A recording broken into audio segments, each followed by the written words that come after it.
while someone's doing it.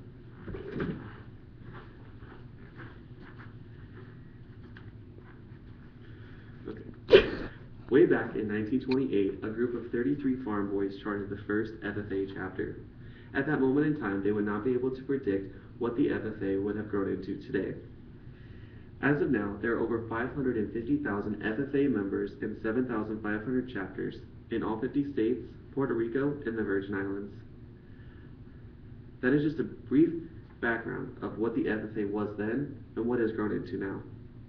I'm now going to give you a brief history of how I got started in FFA. I joined the FFA my sophomore year in high school. I didn't really know a lot about what the FFA in agriculture was, but I was excited to learn.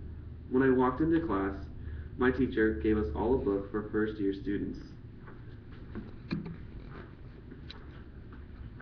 This book says the official FFA student handbook.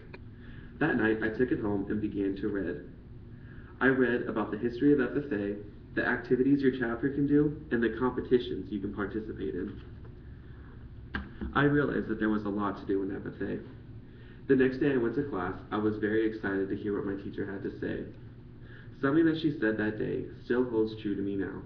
1 out of every 12 jobs in America are related to agriculture. I thought, wow, that seems like a small number. But when you look at the millions and millions of jobs in the U.S., agriculture has a big impact on our daily life. From that moment on, I knew that FFA and ag was my goal to succeed. When I started out, I joined a committee. It was called the Service Committee. What we did was plan community service activities for our chapters. One of the activities we did was we bought FFA presents, or not FFA presents, Christmas presents for local kids whose parents could not afford them. It was a great activity because we saw our doings helping the community. Another local community service activity we participated in was when we went to the local co-op and we served meals for farmers, showing them how we appreciate their dedication and hard work. Today I am now the chapter sentinel.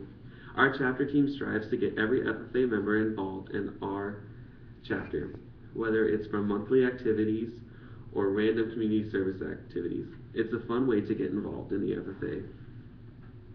A common stereotype about FFA is that it's only for farmers, which is not true. Anyone can join.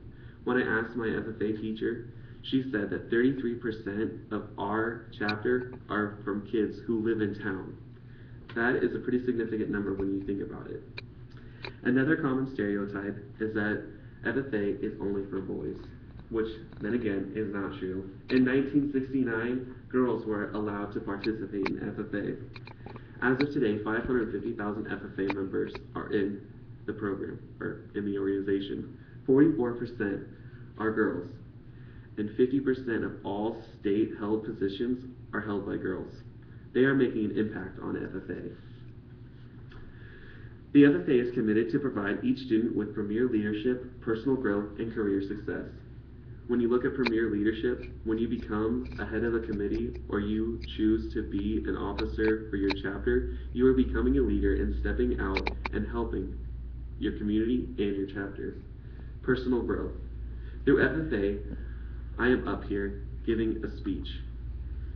But I wouldn't have been able to have been as comfortable without FFA from the activities that I have participated through job interview and giving speeches at conferences. The last thing, career success. What you take from the classroom, the teachers, and the events that you participate in, you learn so much that you are setting yourself apart from everyone else in your career.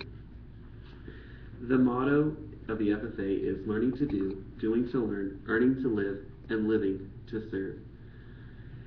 All the things that we've talked about exemplify the motto that we try to hold true. The last thing I'm going to leave you with, a quote by E.M. Tiffany from the last paragraph of the FFA Creed.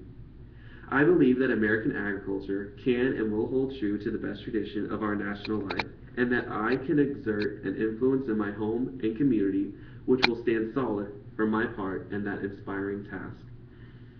If you think about this quote, everything that I've talked about today with community and home, serving and living, exemplifies this last paragraph. Thank you for coming and listening.